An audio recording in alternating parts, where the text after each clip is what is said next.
আমরা অনেকেই সবার কাছে সব কিছু বলে বেড়াই এবং ভাবি যে আমি খুব মন খোলা মানুষ, আমার মনের মধ্যে কোনো গোপন কিছুই নাই, আমার ভেতরে যা বাইরেও তা। এটা কিছু কিছু জায়গায় পজিটিভ, কিন্তু অনেক জায়গায় কিন্তু এইটা আসলে না হলেই বেটার। হ্যাঁ, কিছু কিছু জায়গায় কিছু সিক্রেসি আমাদের মেনটেন করা দরকার, এবং প্রফিটিক লিডারশিপের একটা গুরুত্বপূর্ণ পার্ট ছিল কিন্তু এই সিক্রেসিটা মেনটেন করা, বা যেটাকে আমরা বলতে পারি ইনফরমেশন ম্যানেজমেন্ট সিস্টেম বলতে পারেন। হ্যাঁ, মনে হতে পারে যে কী ব্যাপার, সিরাতের মধ্যে আবার ভাই ইনফরমেশন ম্যানেজমেন্ট কোত্থেকে পেলেন। দেখেন, আমরা যদি রাসূল সাল্লাল্লাহু আলাইহি সাল্লামের হিজরতের জার্নিটার দিকে তাকাই, প্রত্যেকটা স্টেপ কিন্তু অত্যন্ত পরিকল্পিত ছিল। এমন না যে জিবরিল আসছেন ওহী নিয়ে তিনি সাথে সাথে ঘর থেকে বের হয়ে গেলেন, বিষয়টা কিন্তু এরকম না।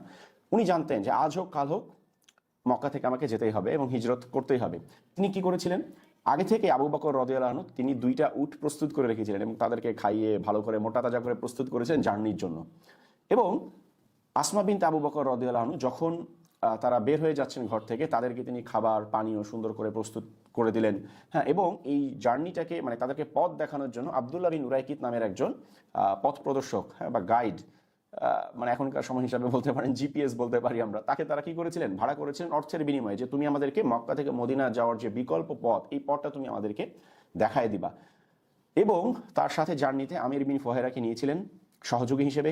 এবং যখন এই জাবালে সাউরে তারা অবস্থান করছিলেন, তখন কি হতো, সারাদিন মক্কাবাসীরা কি পরিকল্পনা করছে, কি চিন্তা করছে আল্লাহ রসুলকে, আবু বকর রাদিয়াল্লাহু ধরার জন্য, এগুলো আবু বকর রাদিয়াল্লাহু ছেলে রাতের বেলা গোপনে জাবালে সাউরে যে তাদের কাছে ইনফরমেশনগুলো পৌঁছে দিতেন।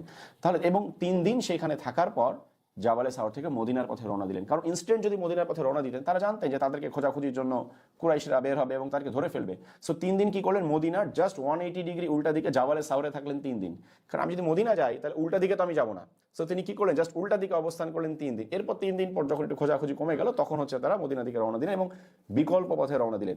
এই যে পুরো জার্নিটার দিকে যদি তাকাই, তাহলে দেখবো যে এটা কতটা পরিকল্পিত ছিল, খুব প্ল্যান্ড একটা জার্নি ছিল। এবং এট দ্য সেম টাইম তিনি ইনফরমেশনের গোপনীয়তা, সিক্রেসি তিনি কিভাবে মেনটেন করেছেন, এই সেম স্টোরিটা কিন্তু আমরা দেখতে পাই মক্কা অভিযানের সময়ও। রাসূল সাল্লাল্লাহু আলাইহি সাল্লামের সমস্ত যুদ্ধের একমাত্র তাবুক যুদ্ধ ছাড়া একটা নিয়ম ছিল, তিনি শত্রু বাহিনীকে বুঝতে দিতেন না, অকস্মাৎ তিনি উপস্থিত হতেন শত্রু বাহিনীর কাছে, ঠিক আছে। এবং মক্কা অভিযানের ক্ষেত্রেও কিন্তু তা, এত বড় একটা অভিযান কিন্তু তিনি কুরাইশরা বুঝতেও পারেনি তিনি আকস্মিক উপস্থিত হয়েছেন যুদ্ধের ময়দানে। লাস্ট একটা ঘটনা, দ্বিতীয় হিজরিতে আব্দুল ইবনে জাহাশ রাদিয়াল্লাহু আনহুকে দিয়ে আল্লাহ রাসূল একটা অভিযানে পাঠিয়েছিলেন, খুবই প্রমিনেন্ট একটা ঘটনা সিরাতের মধ্যে, সারিয়ায়ে নাখলা বলে। তো তিনি একটা চিঠি লিখে দিয়েছিলেন আব্দুল ইবনে জাহাশকে, যে এই দিকে তুমি 2 দিন পথ চলার পর চিঠিটা খুলবা এবং চিঠি খুলে চিঠির ডিরেকশন তুমি অনুসরণ করবা। তাহলে দেখেন, সেনাবাহিনী যিনি সেনাপতি, তিনিও জানেন না 2 দিন পর তাকে কি করতে হবে। মানে আল্লাহ রাসূল কতটা গোপন রেখেছিলেন যে তাকে চিঠি লিখেছেন 2 দিন পর তুমি চিঠিটা খুলবা এবং তারপর তুমি এই ডিরেকশনটা ফলো করবা। তাহলে এই যে মানে গোপনীয়তা বা মানে গুরুত্বপূর্ণ ইনফরমেশনের সিক্রেসিটা মেনটেন করা, হ্যাঁ, এটা কিন্তু খুব গুরুত্বপূর্ণ। সবসময় আমি মন খুলে সবাইকে সব বলে বেড়াই, এটা আসলে কিন্তু একজন ভালো লিডারের বৈশিষ্ট্য না। অ্যাটলিস্ট আমরা সিরাতের দিকে তাকালে এমনটা পাই না।